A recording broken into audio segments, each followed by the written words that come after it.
Hey, what's up, everybody? This is Rabit, and welcome back.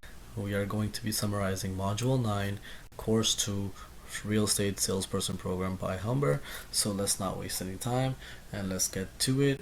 I've already went through the whole course, the whole module, and this is Lesson 1. So Lesson 1, they talk about research important information about the property. Researching important information about the property starts with why the potential seller contacted the salesperson slash brokerage. The initial contact may be a result of a referral, the salesperson's marketing, or a previous experience with the salesperson or brokerage. Salesperson conducts property research to prepare the pre-listing presentation by reviewing previous listings and sales, reviewing property documents, investigating past and misuse of structure or property, examining external influences, market trends that may affect the market, familiarizing themselves with the neighborhood and surrounding areas. Pre-listing presentation prepares a salesperson to meet a potential seller and demonstrate their ability to answer the seller's questions and market the property. The purpose is to sign the potential seller as a client. Components of a pre-listing presentation include information about the salesperson and brokerage, applicable forms such as representation agreement, a data sheet, and potential disclosure forms, testimonials from past clients, supporting documents, example, other listings, market trend information, and related analysis to assist in the discussion. A strategy is establishing a listing price and proposed marketing plan to the property. Information about current market conditions, for example, whether it's a seller's market, buyer's market, or a balanced market. So these are the pre-listing presentations that you should know. Other things you should know is you gotta gather all the paperworks and tool. The steps to completing a listing agreement and data sheet accurately include consulting original documents, accurately recording lot size, contacting a land registry office, seeking appropriate professional assistant, asking the seller to provide a photo identification and details of their occupation, having the tools on hand to complete the listing data sheet, such as measuring tape, measuring device, camera, flashlight, and a notepad. So this was basically lesson 1. We are going to move on to lesson 2, where they talk about how to conduct a visual or conducting a visual inspection. So basically they say a salesperson should make a reasonable effort to discover latent defects and know how to discuss the disclosure requirements with the seller. A buyer who discovers an undisclosed latent defect that was known by the seller, and after the transaction closes may file a complaint or a lawsuit, or both, which may damage the reputation of the brokerage. So what is a latent defect? Latent defect is not readily observable by the untrained eye during the reasonable inspection of the property. This includes any hidden flaw, weakness, imperfection, and imperfection that the salesperson or a buyer would not be able to see when viewing the property. So some of the things that you should be practicing when conducting visual inspection is so for the visual inspection of the interior and exterior of the property and recognize specific property conditions that may affect the listing and sale. Salesperson should know how to document defect properties properly and understand their obligation to obtain information about the property from the seller. There are types of defects to identify. There's a patent defect, a latent defect, and a material latent defect, and understand their obligation to disclose known defects to potential buyers and their salesperson on behalf of the seller. So a patent defect is a defect that is readily observable by the untrained eye. So you can see, for example, you walk into a house and you see a hole in the drywall. You can see that's a patent defect. A latent defect is something that's not readily available to the untrained eye. This includes hidden flaws, weakness, imperfections. So somebody who comes into view the house, they can't see it. So a professional may be able to see it. A material latent defect is the most severe type of latent defect is a material latent defect. This defect poses a serious risk that can render the home unsafe, unhealthy, or otherwise uninhabitable. So for example, you walk into a house and there's a hole in the roof, or there's no roof. That is basically a material latent defect. Third party professional. So basically, a salesperson must understand the obligation to provide a conscious and competent service, and when it's appropriate to contact a third party to address defects on the structure, surrounding property, since it's beyond their expertise of the salesperson to make such recommendation.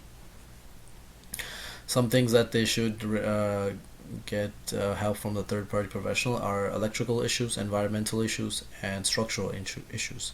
So this was lesson 2. Let's move on to lesson 3, where they say gathering key information. So gathering key information is very important.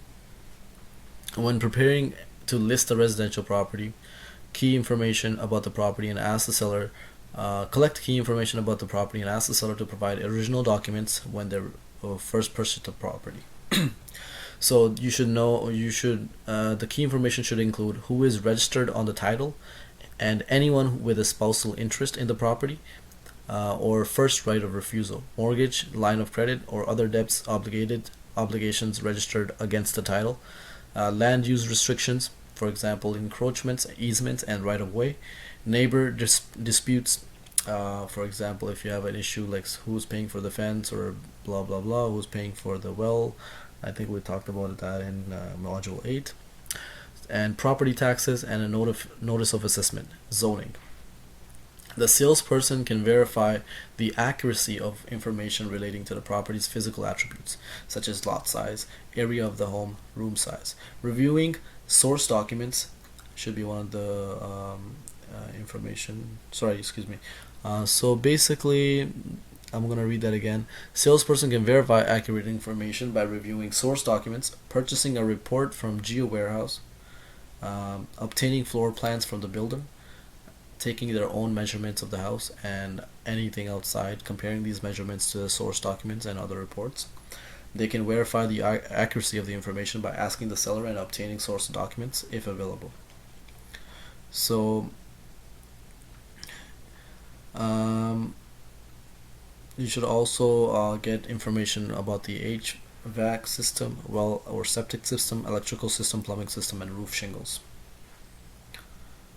And some of the characteristics that can have a positive and negative impact on the value or the appeal and the marketability of the property are, for example, area, schools, public transit, environmental hazards, or stigmatized land uses such as waste sites, nuclear power plants, prisons, cell towers, amenities such as restaurants, shopping centers, and recreational facilities.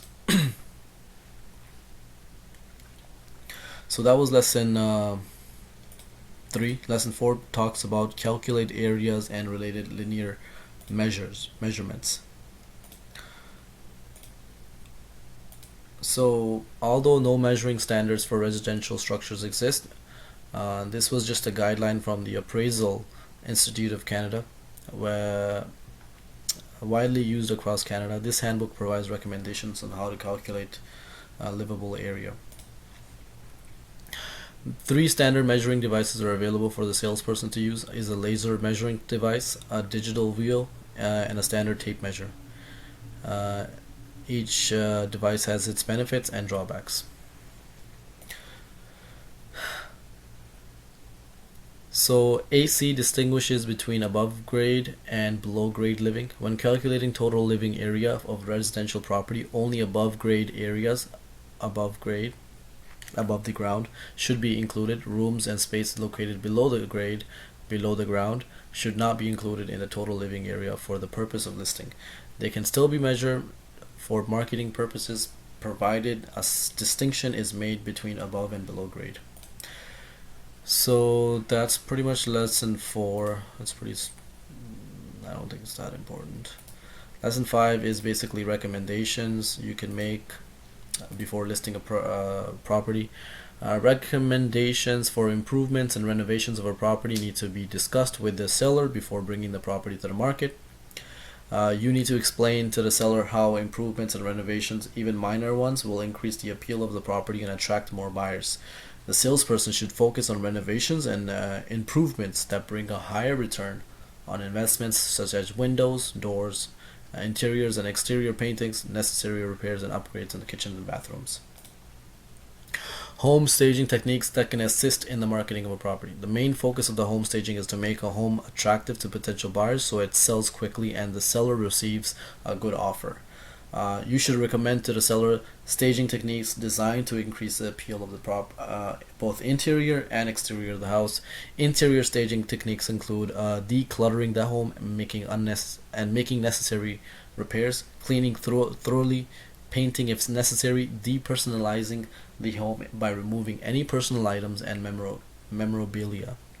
Exterior staging techniques include thoroughly cleaning the exterior of the home and windows, ensuring the lawn, yard, and gardens are all manicured and well attended. Pressure washing exterior surfaces such as the driveway, decks, replacing outdated lighting fixtures, repainting areas such as doors, exterior trim, and garage doors if necessary. Lesson 5 is done. Lesson 6 is basically summary practices. Module summary is basically whatever we've just talked about. This was module 9. Yeah, so basically everything we talked about. Yeah, so I'm going to be doing module 10 soon. I hope you guys like this. Thank you so much for listening. I hope this helped. Alright, good night.